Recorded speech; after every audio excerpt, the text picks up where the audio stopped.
It's a good morning to you. Welcome to the Breakfast Club. My name is Zenzele Ndebele and this is Sake Online.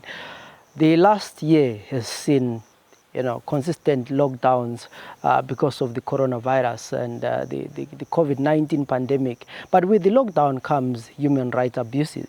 And Zimbabwe has always had a history of human rights abuses dating back to the colonial times. The police have always been the law unto themselves. But worse, after 1980, we saw the Kukuraundi massacres in the 90s and the early 2000s. We've seen how police can actually brutalize people.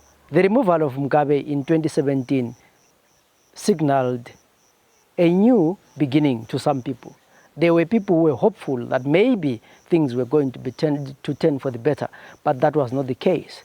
And in 2019, during the January demonstrations, we saw a number of people being arrested, brutalized, and soldiers being accused of beating up people. I know for a fact that in Bulawayo, 12 cases of assault were reported by citizens in Bulawayo, and up to today, nothing was done. Those cases were not investigated. Last year, during the lockdown, we recorded so many cases of people who were beaten up by the police. Some of them reported their cases and nothing was done. This year, we've also seen quite a number of people that we've interviewed in these programs talking about how they were brutalized or beaten up. They went to report and the cases have not gone anywhere. And someone asked, you can ask yourself, okay, if you are beaten up by the police, where do you go? What's the use of going to report when your case is going to be ignored or nothing is going to happen? Today we want to look back at the case we reported last year. 2 women in Cowdray Park were thoroughly beaten by the police. They were injured. We pushed the case on social media, on mainstream media. A lot of people joined in the fight. And after some weeks, the 6 police officers who were accused of brutalizing the 2 ladies were arrested. There was an identity parade, they were identified, they were taken to court. The trial was going on until the magistrate was transferred and taken to the other part of Zimbabwe.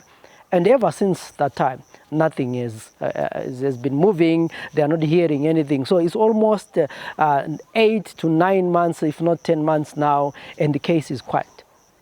Last week, I was actually communicating to one of the ladies who was asking me what's going on. And I don't have the answer on what's going on, and I don't know how it will end. But it's quite disappointing that despite the fact that people report these cases, nothing happens. But you hear officials saying that if you are brutalized by the police, if you are beaten up, if you are harassed, you need to report these cases. What's the purpose of reporting when nothing is going to happen? I think human rights lawyers and all those who are in charge of the justice system should actually take a closer look at these cases. They should protect the citizens, but they also should make sure that the police who are deployed to deal with the people are people who observe human rights. The new constitution of Zimbabwe now talks about the police service and not the police force. But it looks like the police still use that force that they have. And why can they not when they know that nothing will happen to them? Let's go back to the Cowdray Park case and hear what happened to these women. But at the end of the day, just ask ourselves, what do we need to do to make sure that these women get justice? This is the police. Amapolice ahlangana nami ngiphuma eButchery koThemo ngiqeda ukuthenga isitshebo. Babehamba phambi kwethu. So babehamba kancane nje behamba mbijana ngase ngicela officer ngicela ukudlula. Officer wathi kimi uyangaphi? Ngathi ngendlini. Wangibuza ukuthi ngivela ngaphi. Ngathi ngivela thenga isitshebo. Wachibile wangibamba ngengalo wangishaya. Ngachibilika ngahamba ngoba wayethe eqeda ukungichaya umunye wakhe wathi bhodela ngale kwamashop. Ngachibilika ngahamba. Nxa sengiphambi kwamashop ngadiscover ukuthi ifoni yami unchaya ifoni yami yaqhamuka iscreen. Nxa sengisithi sengisiya kwabanye bakhasebenza labo abanye office ukuthi ngibatshela ukuthi ngichayela ipolice la double ifoni yami iscreen. Bathi kangihambe ngikhulumisane la because akukho right. So ngazama mangifika kuye ngizama ukuthi sikhulumisane. Ngamtshela ukuthi ifoni yami idabukile iscreen ngesikhathi ungichaya wangarasa. Wangibuza ukuthi so yena ngifuna ukuthi enze njani. Nxa ifoni iscreen angihambe ngiyilungisisa o ngihambe ngiyepolice ngiyovulisa idocket. Yena angisoze ngimtshele ngefoni ye $70 ukuthi fee screen yena ujwayele ukubulala amafoni angcono ama-iPhone. Ngemva kwalokho ngachibilika ngabuyela emuva lapho ngaqhubeka ngohambo lami ngangisiya khona. Ngangihamba lo dadwethu. Yena wayengekho lapha eduze wami ngesikhathi kusenzakala leyo ngozi. Ngahamba ngahlala phansi lo dadwethu ngoba sasilinde umuntu wayengena ko-TM ukuthi aphumele isinke esasimphathise sona. Asilandela amapholisa lawana asithola sihlezi phansi afika abuza ukubana sihlaleleni. Udadewethu uthe nxa ephendula ukuthi silinde umuntu ongene ko-TM basichaya bebabili kodwa bona babehamba bengu-6. Sachaya ngababili abangobaba. Bathi hambana endlini. Mina ngangihlezi phansi sengikhumula izicathulo ngoba njengomuntu oyesekhathele. Nxa ngisukuma mina ngisithi ngiqonde endlini udadewethu ebuyela ko-TM elanda imali yakhe ayiphathisa umuntu. Bangibhodela ngemva kwamashop ngahlangana nabo. Bangifaka ama-cuffs. Bangibopha izandla bazibophele emuva. Bangibuza ukubana udadewethu engihamba laye ngathi angazi. Nxa ngithi angazi kanjalo ukhona omunye officer owesifazana oyemkhangele. Wathi nangiyana eminyango wako-TM. Samlandela ke kanjalo. Nxa sifika lapha bambamba laye bambopha izandla emuva ngokufanayo. Sabuza ukubana siya ngaphi kwathiwa siye police. Sasuka ko-TM sa epolice eseduze eCowdray Park. Nxa siqeda ukuphuma ko-TM kulendlela eliganga iground siyafika epolice station.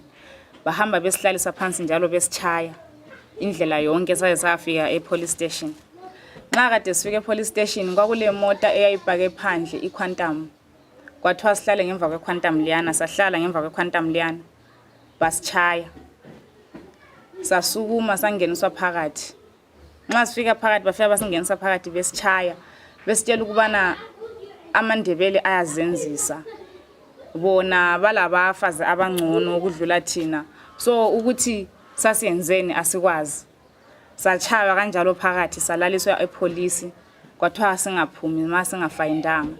Salaliswa epolice savuka ekuseni ngabo 12 sathola imali safayinda basidedela. La babe sithi balichayela ma. Thina ukuthi basichayelana abazange bakhuluma. Ekuqaliseni lapha baza basichaya baphonga ukuthi siya ngaphi waye singahlala ezindlini sizwanga ukuthi akuhanjwa. Saphendula kahle ukuthi hayi besizodingela abantwana ukudla. Yiyo into ebesiyilandile kuphela lokho kwaba le-lockdown sikaze siphume phandle. So bona basebesithi siyazenzisa ukuthi ukuzenzisa lokhana sasiphambanise ngaphi asikwazi khonapho. Isikhathi ke besichaya ngoba lami wangishaya ka4 ngebutton stick emuva. Ngapha wangichaya ngabuza ukuthi ngiphambaniseni lize lingichaye kabuhlungu kangaka. Bathi bona vele isikhathi esiningi amaNdebele azenzisa sifuna ukulitshengisela athina ukuthi singabantu abanjani njalo sifuna ukuthi abantu babonele kini ukuthi thina singabantu abanjani. Basichaya ke khona phana isikhathi la sebefaka lami insimbi sebefake umna wami. Babuya ke lami bamfaka mina ngaqala ngahambisa lesi isandla sika left wangigaxa lapha olwane lesi ngangisala laso. Wathi uyala ngamkhangela ngangamphendula waphinde kwesibili wathi uyala. Umna wami wasesithi umnike isandla ngamnikeza izandla zami zombili. Wabe sithi hayi faka emuva ngafaka emuva. Bahamba ke lathi bathi sifuna ukulitshengisela namuhla ukuthi thina singabantu abanjani. Sahamba sakhuphuka yena later ehamba imthova nje. Lokho sihamba singahamba bathi hlalani phansi sihlale ngoba mina ngangiphethe ipaper bag lesichebo. Ngibambele emuva. Ngilibambe so emuva le phone yami le umbrella ngoba ngasuke le umbrella la isekhwapheni. Kungaba sichaye kuwele phansi bethi dobha. Sithi asikwanisi ukuthi sidobhe. Basichaye bathi siyazenzisa waye sisithi asikwanisi ukudobha lithi nyoro alikwanisi ukudobha namhla likufike kuhle. Basichaya sibili sahamba. Phone yami yasiwela phansi. Ngase ngicela omunye ongumama athi ngicela nindobhele ifone yami limfake lapha ku bra. Lwana ungumama wangidobhela sibili wangifaka lapha ku bra. Lwana maye ngidobhela engifaka lapha mangimile. Haze futhi lwana umpolisa akushaye futhi kunjalo. Isichebo siwele phansi kwadabuka nje konke isichebo sasisithengile sagcwala inhlabathi. Lwana ungumama wasesithi wayise libachaya kangaka lina selibafakeni ama cuffs. ngoba lona wathi amaNdebele vele azenzisa. Lwana umpholisa ongumama wakhipha iphepha bheke esikhwameni sakhe isitshebo sethu sesigcwele phansi, wasidobha wasifaka phakathi, wasinika futhi ngasibamba, wasitshaya kunjalo. Sahamba lokho esihamba nje indawo eziningi sihamba, kungani kuloku sifulanyanyana nje kancane nxa ususehlala ebhesini. Wathi hlala nini phansi futhi, sahlala. Ma uhlala phansi akuhlale uyabuphunguwa. Basishaya futhi kakhulu, satshaywa ukuzwayo, besitshaya besitshintshana amapholisa amabili angobaba. Sasukuma, lwana ungumfazi bangathi hlala phansi, lwana ungumfazi athi lingahlali benzela ukuthi chaye. Wayekhanya sesizwele umama lwana. Singayi sihambe, bethi singangani siyagijima, bethi lingagijimi. Yalibona ukuthi i-distance leselichiye kini lathi sinkulu kakhulu, ungama bakuchaye.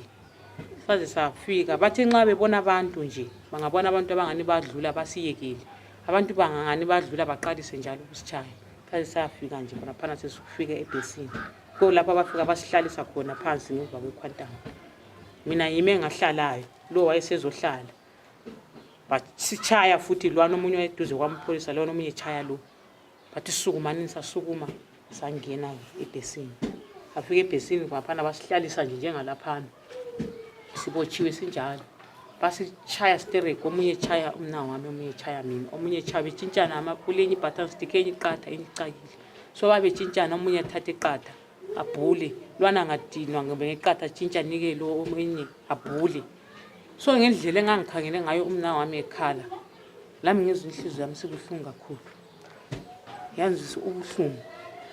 Sahlala nje khona phana basitshaya nje, lami ngokuya nje kwesikhathi bagcina besithi sukuma nini lizobhalisa laphana amabizo. Sasukuma sabhalisa, ngahamba mina owokuqala, ngagcina ngakwanisa ukuma, angazi ukuthi kohamba njani, ngazibona singwele phansi.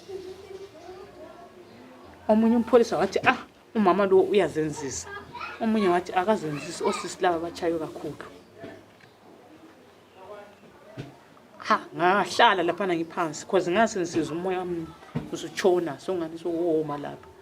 Ngahlala khona phana phansi, ngaze ngizwe ngani sengikwanisa ukuvula amehlo.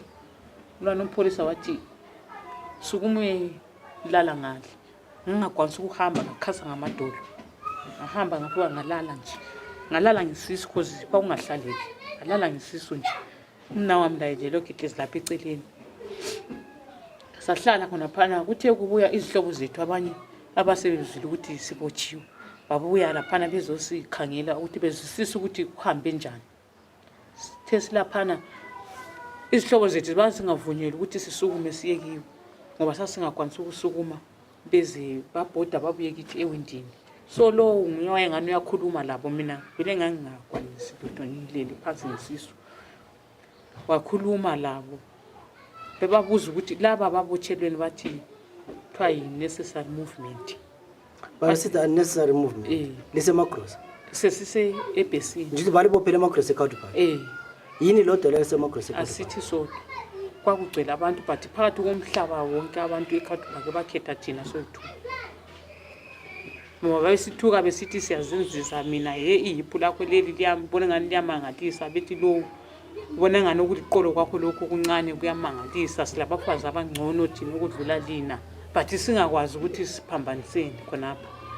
Besithethisa ngendlela enjalo, bayenza izifiso zabo zonke ababezifuna ukuthi baze babhodle kithi. eCowdray Park lapho bongela bobhosini ebhesini yakho? Babe khona cause laphana bathi sebebuza ukuthi kathi osisi laba abanje lize libachaye kuhambe njani. Lwana umpholisa wayesitshayile wathi bazenzisa lana, bona bakwazi ukuthi akuhanjwe. Thina ngoba sasizibotshwa saphunga uzithulela sihlezi khona phana, salala ke laphana ebhesini. Amapholisa lana ayilathi athi hayi ukuthi silikhiphe lapha akwenzi ngendlela elichaywe ngayo, ngoba lingaphuma lapha lingafayindanga lihambe liyevulisa idokhethi, indlela elimele ngalo abantu laba bamele babotshwe, bangasikhiphi ngendawo yokuthi sasilimele kakhulu. Salala ke khona phana ekuseni, wabuya umuntu osezosifayindela. Waqala wabuya ntambama, kwathiwa akusela isikhathi sokuvaliwe ukuthi aswipe ngela cash. Wabuyela wazobuya ekuseni wazoswiphela. because bekuthiwa kumele mina ngikhiphe 500 umna wami 500 sonke kube 1000 bagcina sokuthiwa sikhiphe ama-200 njengala abhalela 200 So ilokuzale ithini lapha 200 plus le 100 rand leyayikhipha phezulu yesasingakwazi ukuthi ngiyani yasekhitshwa yena le imali basebesiyekela-ke khonapho sasesiphuma ngoba ukuza lapha vele sabuya nzima even ufika lapha endlini ukukhulula impahla lezana uzigqokile zazingaphuma emzimbeni sesingane zinamatheli ngokuvuvuka sehluleka sihlala isikhathi eside ukulala akulaleki i-appetite yona eyokudla avele awuyitholi akudleki. So la lihambileni kudokotela? Sahamba sathi sicela incwadi khonaphana ebhesini basincitsha phose 3 times sibuyela besincitsha besithi ukuthi basinike incwadi akwenzi ngoba sichawe ngamapholisa. Amapholisa lawana bangasinika incwadi sabe sesiyikubophisa amapholisa lawana thina. So sasisibabuza ukuthi so thina kumele sihlale ezindlini sife ngondaba zokuthi sichawe ngamapholisa siyafuthelwa sicela incwadi siya ekliniki. Basincitsha njalo bathi hamba nini eLuveve. Incwadi size sayiphiwa eLuveve. Yikho ukuze siye eklinika yomnangwane sasesivuka sisiya empilo. Ukuhamba kwethu empilo kwesi siyabona udokotela. So udokotela utheni ke? Udokotela uthe sibuye ngemandi. So simelele khona ukuthi siye udokotela ukuthi siye. Ngaphendula. Yeah. Sihambile kudokotela. Udokotela wafika wasibhalela i-prescription wathi siyethenga amaphilisi lemitha ayibhalileyo sibuyele mhla ka-27. So sinje lathi asila imali yokuthi siyethenga imithi or amaphilisi akhona silokho sihlezi nalawana amabhuku angikhona. So ukwanje izandla lapha mama kunjenzo Umunwe lapha yowaloku zawo lalapha. so lapha iminwe le yi-button stick. So ukuthi ngoba la i-button stick le. So unje so umzimba wonke. Ngapha lapha emuva ngilayo bangishaya kabili emuva ngapha lapha yikho engiwesi kakhulu lapha emlenzeni lesilonda esokuchaya ngoba khanya wanyathela ngejombo wathi sihlala phansi so ngathi ngiyahlala ngawo wahle wabuya wanyathela ngejombo wangishaya lapha emuva ephathani. So amabizo abo kodwa liyawazi amapholisa lawo? Hayi amabizo abasiwazi kodwa ma sibakhangele siyabazi. Okay. Seliyenzile ni report emapholiseni? Emapholiseni sihambile savulisa idocket. Indaba yangikhona bathe basayisebenza silinda ukuthi basifonele basitshela ukuthi siza ukuthi senza njani. Balinikile i-docket number? Silibonile. Ngithi number kodwa balinikile i-docket? Abakasiniki. Kumele sihambe siyobona amapholisa namhlanje ngo-2:30. Okay.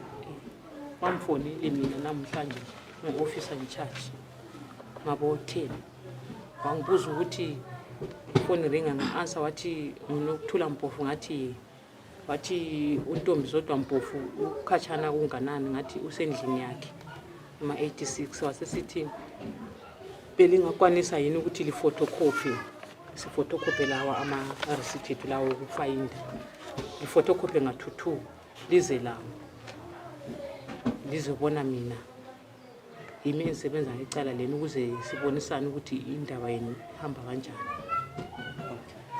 So kathesi singabantu abalungisela ukuthi singaqeda nje lapha singabantu abayafika khona manje. So ifine leyo babe full fine ukuthi lingaphuma nje kuphela? Basifayindisela ukuthi singaphumi singafayindanga ngoba singaphuma singafayindanga ngendlela esilimele ngayo siyahamba kuyaba reporta bona bayabotshwa.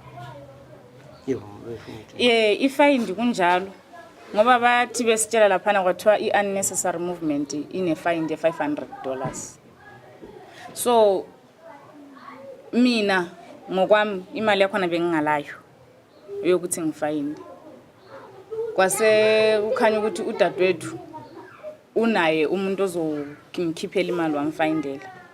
Wabuya ke umuntu okade ezofayinda wafika wafayinda yona leyo i-400 ngabone yami receipt ibhalwe 200 ngabone yakhe la ibhalwe 200 ngezwa sokukhulunywa ukuthi kukhitshwe le 100 rand phezulu so ukuthi le 100 rand bingiyana ngikwazi ngoba ima receipt nethu angiyibonanga ayibhalwanga nxa kade ngibuza ukuthi besibotshelweni kwathiwa i-unnecessary movement kodwa ama receipt ethu abhalwanga ukuthi i-unnecessary movement abhalwe esinye statement ngoba ngendlela sebebhala ngakhona so ngani thina saxabana lamapholisa sixabane lamapholisa ngokuthi why ngibuze ukuthi ngenze njani ngefoni yami esikrekhe iscreen wangarasa ngoba yena ungumuntu womthetho ula amandla ukuthi ayenze akukwanisa wakwenza ifoni yami nansi iSamsung iJ5 iyo le yafi screen so why yenza ini report wena ukuthi ifoni le yakho idocket lami libhalwe ukuthi ifoni yami yafi screen. I'm not a lawyer and I really have no legal background, but I'm asking myself I'm appealing to lawyers or anyone with the knowledge to say, what can be done to make sure that these women get justice? Because the case went to court, they went through, the trial and everything, but along the way, the magistrate who was dealing with the case was transferred, and things have come to a standstill. How do we push for justice? How do we make sure that these women feel like justice has been served? But also, how do we make sure that the police who beat up these women are actually brought to account? My name is Zenzele Ndebele. If you know any other stories of human rights abuses, please get in touch with us. We will talk to you. We'll try and find legal assistance for you. And of course, at the end of the day, we encourage people to be law-abiding citizens, but we also encourage the police to respect human rights. We are all Zimbabweans. We are all human beings. Why should we brutalize each other?